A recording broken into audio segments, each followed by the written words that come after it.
this episode of Travelogue, we'll show you how people around XiAn lived 6,000 years ago. Get a free history lesson nearby the Terracotta warriors and visit the playground of China's emperors. We'll try to catch a glimpse of a sacred Buddhist relic, take in a folk art performance and much more.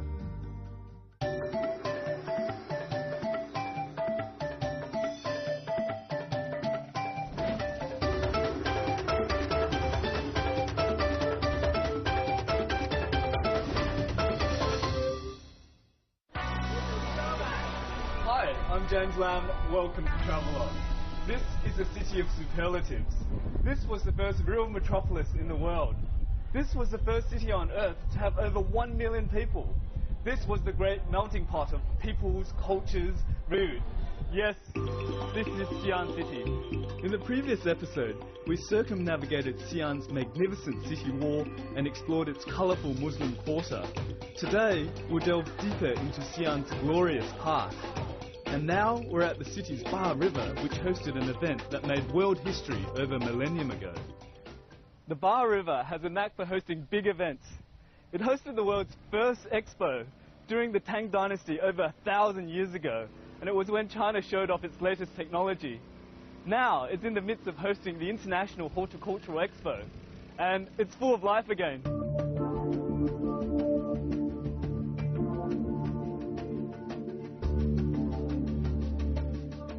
It's interesting that while today's expo is about peace and harmony between nature and mankind, the world's first expo held here was on a similar theme, showcasing the latest means people had developed for travelling by water.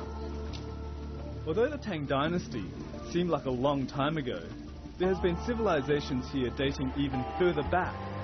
And for more on this region's fascinating past, we have just the place for you. We're here at a really old village, basically a Stone's Age village, and this is where you get to see the Chinese version of the Freddie and Wilma Flintstones. And this place is actually older than the Terracotta warriors, so really excited. The Banpo Museum was built to preserve the intriguing archaeological remains of a large area of well-organised Neolithic settlements. Excavations have revealed these settlements were surrounded by a defensive moat. Communal burials and pottery kilns have also been uncovered. Being here just makes you want to find out more. Very educational. Three-age system of archaeology divides human technological prehistory into three periods: the Stone Age, Bronze Age and Iron Age. The Neolithic period, the time during which the Banpo people lived, belongs to the later part of the Stone Age and is characterized by the adoption of agriculture, the shift from food gathering to food producing, one of the most revolutionary changes in human history. It's a bit far from the river spot. That's why they made the spots a little tiny, just in case the water spill out, it will come our side. Go to the top, natural condition. Right. Yeah, let's go this way. Free English tour guide.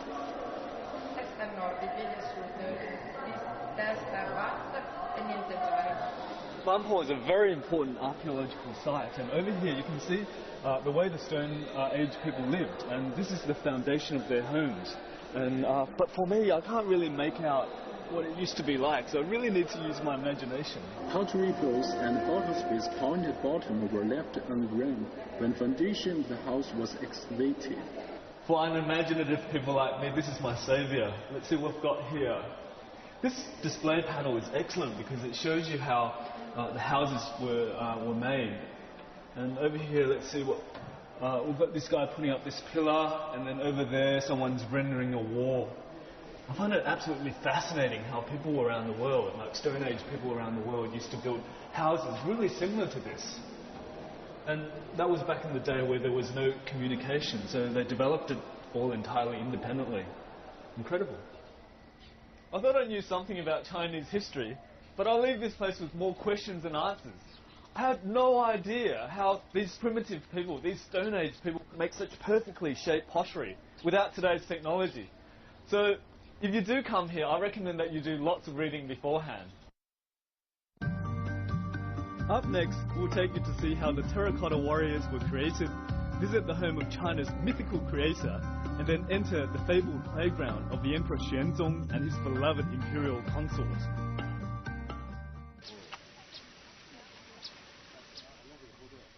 Travellers from all over the world come to XiAn to see its extraordinary museum of terracotta warriors and horses.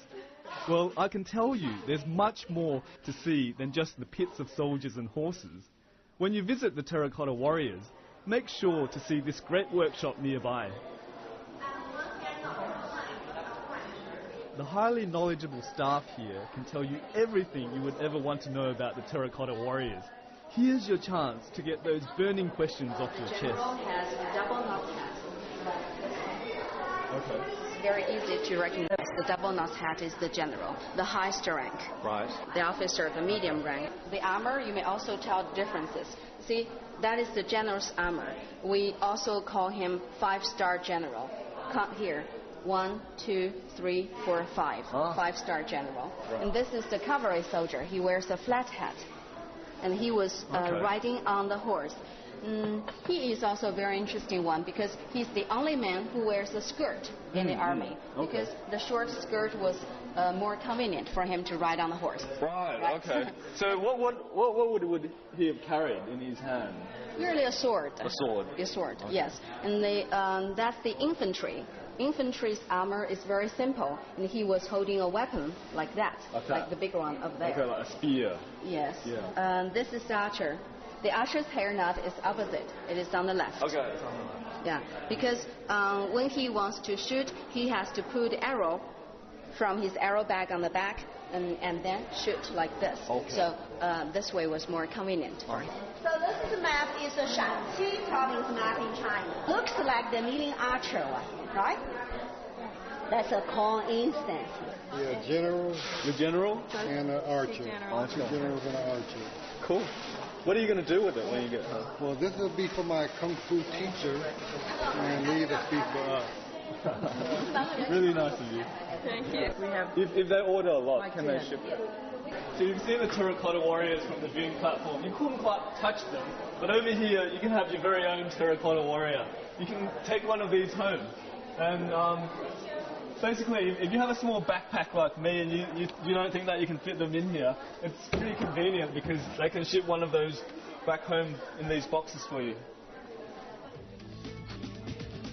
Although it's been suggested that the thousands of terracotta warriors uncovered are in fact portraits of real people, the British historian Francis Hood argues that this is unlikely. Apart from the practical difficulties of bringing together thousands of soldiers to pose for the artisans to make their likeness in clay, the assembly of the buried army was an industrial rather than an artistic project. I guess this is still open to debate. There are plenty of workshops like this around the terracotta warrior sites, but make sure you come to a high quality one, a reputable one like this, because really good souvenirs are actually quite hard to make, especially the facial features, the detailing around it. Okay, now off to the next site, XiAn, which is just around the corner. We've just had lunch at the bottom of the mountain. It was a bit pricey because this is a very touristy place. And now we're heading up to Laomu Den, which is the second tallest peak at XiAn Mountain. So let's see what's up there. XiAn's biggest claim to fame is that this was where the world was saved. Well, at least according to Chinese mythology. It is said that a war between the gods of water and fire left a hole in the sky that threatened disaster to the earth. Laomu, the goddess Nuwa, saved the day by melting rocks, which she used to patch up the hole in the sky.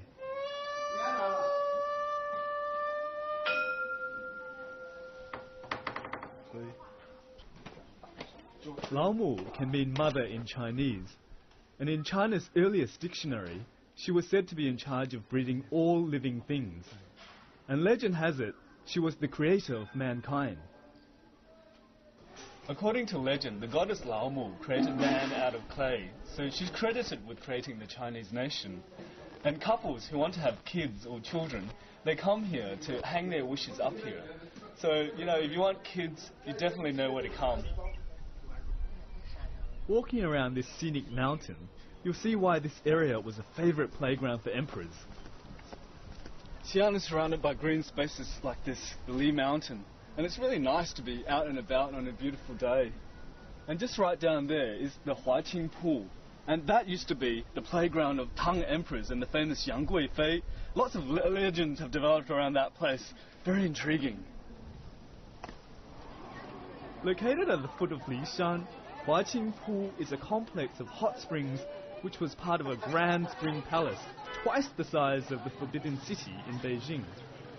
Built in 723 by Emperor Xuanzong, YuZhu Pool became famous for being the setting of the love story involving the emperor and his concubine Yang Yuhuan.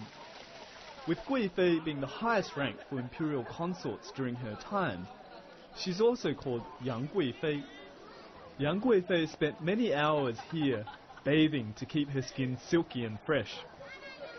The YuZhu Pool utilizes natural geothermal heating and was taken advantage of by the rulers of various Chinese dynasties.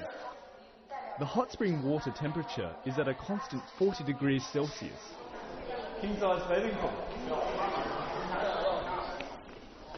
Let's go see what a concubine's pool looks like.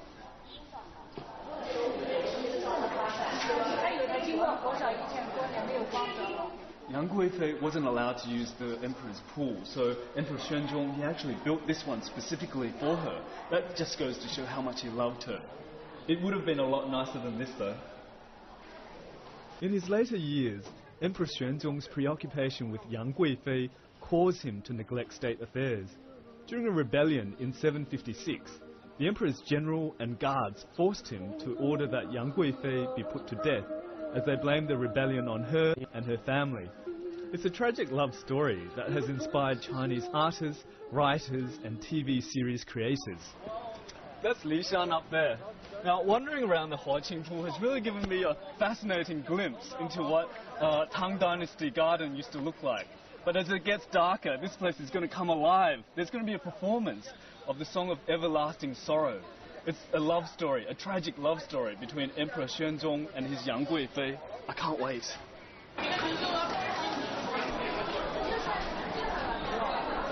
The performance is based on the long poem The Song of Everlasting Sorrow by the Tang Dynasty poet Bai Juyi, describing the emperor's love for Yang Guifei and his perpetual grief at her loss.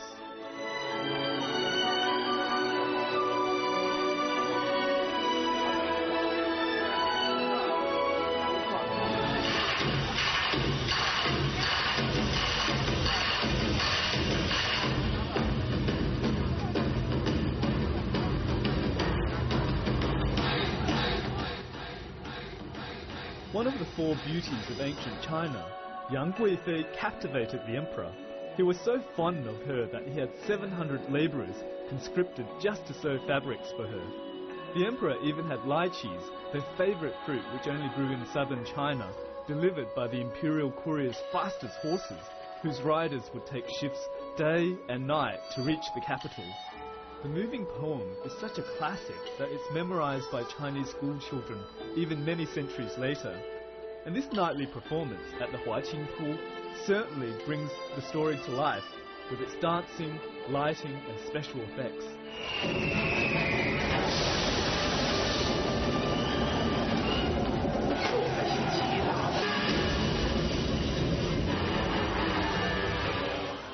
Well, what can I say? It's full of colour, full of drama and full of passion. I mean, it's incredibly moving to see this dramatic love story played out on the very place where the emperor and his concubine used to live over 1,000 years ago. If you're into Chinese imperial history, you just have to see this for yourself.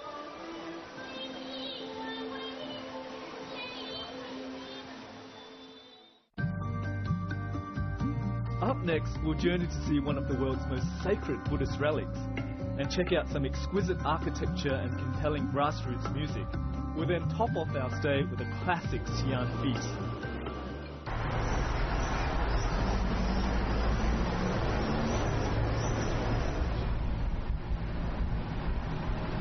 We're going to Famen Temple this morning, 120 kilometers west of XiAn. I'm going all the way there to see a finger bone. No, I haven't gone completely mad. This finger bone is considered to be one of the world's most important religious relics. I'll tell you who it belongs to when we get there.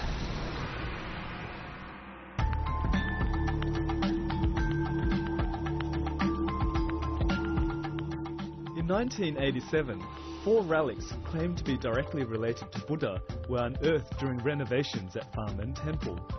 Experts say one of the relics is a true relic, being a finger bone of Sakyamuni himself.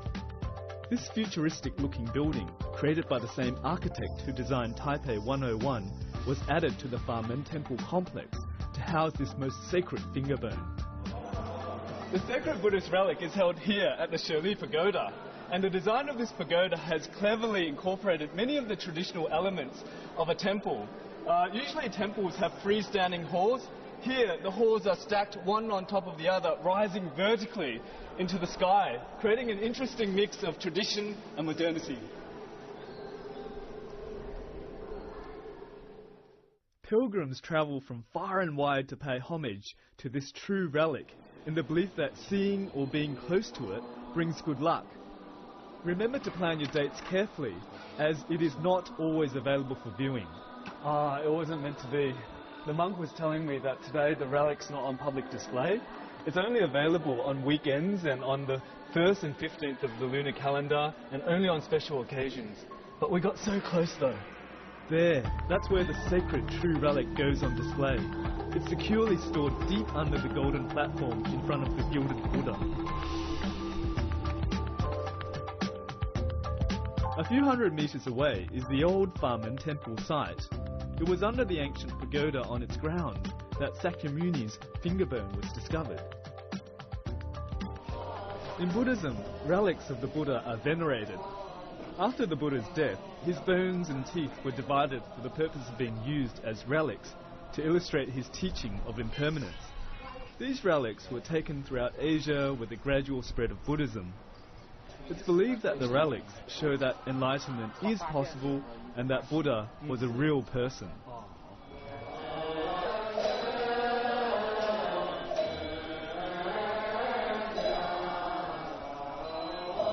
After the discovery of Buddha's finger bone, Famen Temple became a Buddhist place of pilgrimage. Each year, more and more worshippers make pilgrimages here. While the finger bone is considered to be a true relic, the other 3 relics which were discovered with the true relics are called duplicate relics. 2 of these were made of white jade, and the 3rd relic was from a famous monk. They were placed together with a true relic in order to protect them. The duplicate relics can still be seen at the old Famen Temple.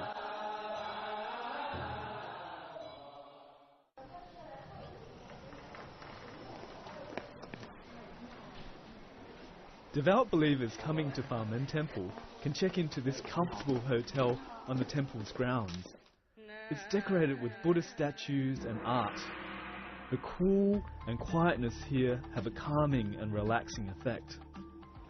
Believe it or not, I'm sitting in a 5-star hotel on the grounds of the temple.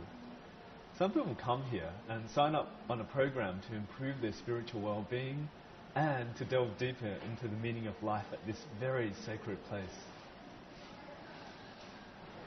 Fragrance incense.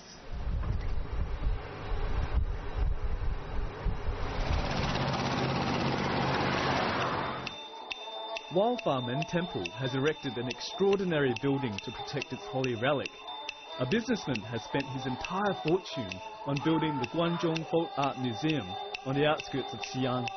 Let's see what he's done with his fortune. Are you a culture buff? Have you always wanted to get up close with China's traditional artists?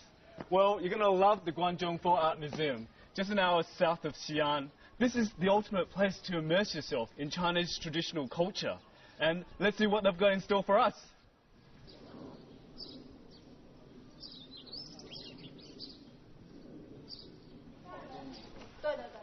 See all these old buildings here? They've been brought here brick by brick and reconstructed to create this museum. And along this row here is a series of old houses. Some belong to officials, and one belongs to a businessman, and there's one right up there belonging to a martial artist. Full of surprises.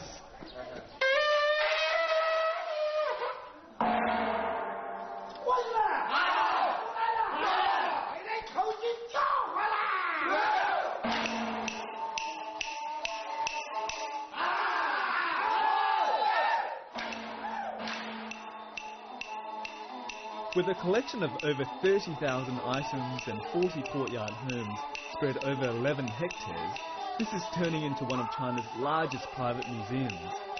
Apart from the old buildings, the museum also preserves part of the region's intangible cultural heritage. What we're hearing is Laoqiang, meaning old tune. It is a powerful local folk art of storytelling. Art forms like this are believed to have originated with labourers singing work songs to synchronise their movements, accompanied by the rhythmic beating together of pieces of wood. With its distinct rural influence, it's definitely eye-opening.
Wow, that was so enthralling. I just had to meet the performers in person. 那这样表演的时候就很哇。They tell me that Laoqiang is an art form which has been handed down from generation to generation. This grassroots music is definitely an amazing form of living history. That was a performance called Laoqiang, and these are all local farmers singing honestly about their everyday lives.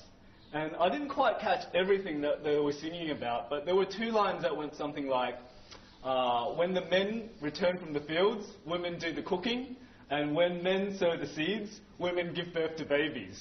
And I was so struck by how powerful their performances were. They were so passionate, you know. They're putting all their energies into the performance. So if you thought the architecture out there was spectacular, this is even more amazing. 谢谢你们，我先走了。还给你。Now it's back to our old haunt in town. Looks familiar? We had delicious dumplings here the other day. Now I'm going to take a few steps to Tongzhengxiang, XiAn's most famous food.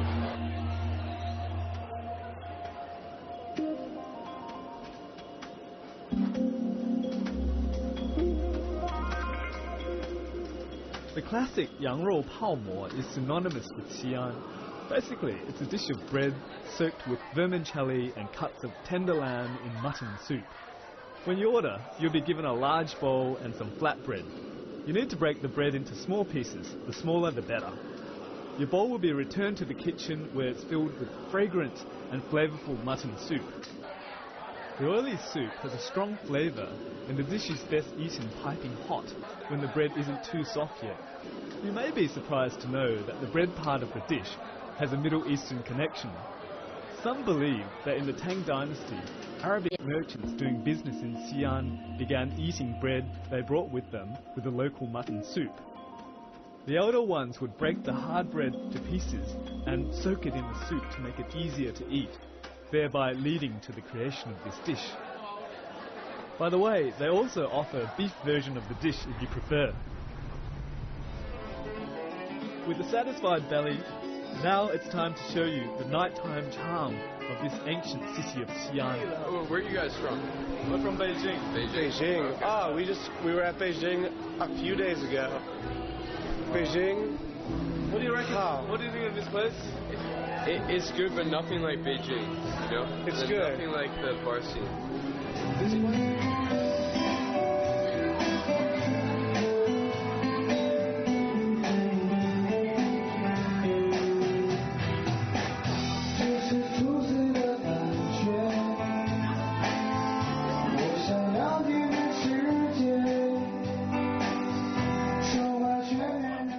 XiAn is everything I had imagined it to be, and much more. Being here, you'll definitely get a real feel for its long history and rich culture. At almost every turn you take, you're likely to encounter ancient sites with a fascinating story behind them. It's been a true privilege to come here and experience it firsthand.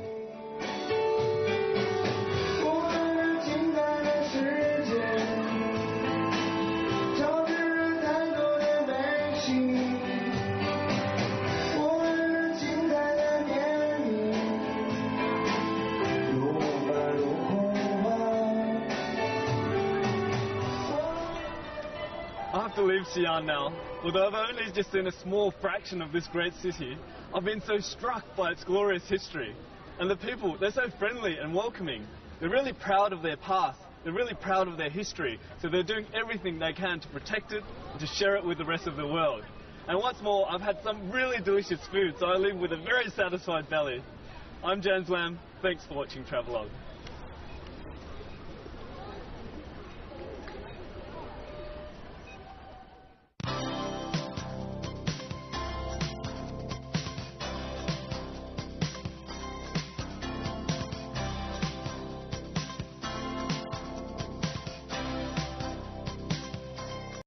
Welcome to Travelogue. This is a city of superlatives. This was the first real metropolis in the world. This was the first city on Earth to have over 1 million people. This was the great melting pot of peoples, cultures, food. Yes, this is XiAn City. In the previous episode, we circumnavigated XiAn's magnificent city wall and explored its colourful Muslim quarter. Today, we'll delve deeper into XiAn's glorious past. And now we're at the city's Ba River, which hosted an event that made world history over a millennium ago. The Ba River has a knack for hosting big events. It hosted the world's first expo during the Tang Dynasty over 1,000 years ago, and it was when China showed off its latest technology. Now it's in the midst of hosting the International Horticultural Expo, and it's full of life again.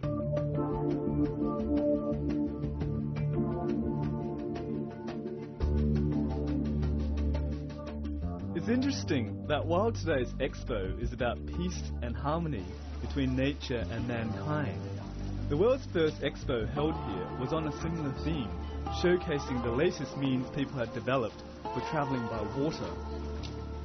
Although the Tang Dynasty seemed like a long time ago, there has been civilizations here dating even further back. And for more on this region's fascinating past, we have just the place for you. We're here at a really old village, basically a Stone's Edge village, and this is where you get to see the Chinese version of the Freddie and Wilma Flintstones. And this place is actually older than the Terracotta Warriors, so really excited. The Banpo Museum was built to preserve the intriguing archaeological remains of a large area of well-organized Neolithic settlements. Excavations have revealed these settlements were surrounded by a defensive moat. Communal burials and pottery kilns have also been uncovered. Being here just makes you want to find out more. Very educational. Three-age system of archaeology divides human technological prehistory into three periods: the Stone Age, Bronze Age and Iron Age. The Neolithic period, the time during which the Banpo people lived, belongs to the later part of the Stone Age and is characterized by the adoption of agriculture, the shift from food gathering to food producing, one of the most revolutionary changes in human history. It's a bit far from the river spot. That's the why they made the spots a bit tiny, so in case the water spill out, we have half our time due to the tough natural conditions. Right. Yeah, let's go this way. Free English tour guide.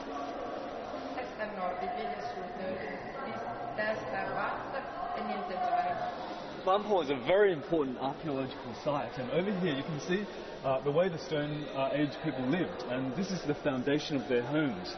And but for me, I can't really make out what it used to be like, so I really need to use my imagination. Pottery bowls and bottles with pointed bottom were left underground when foundation of the house was excavated.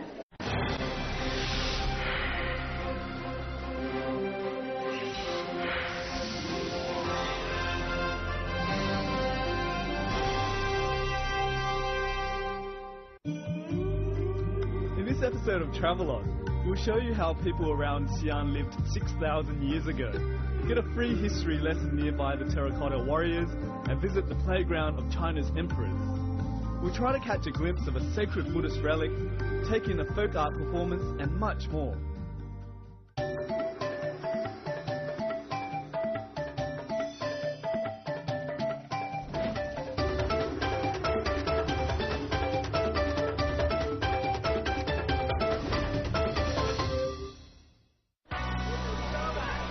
Hi, I'm James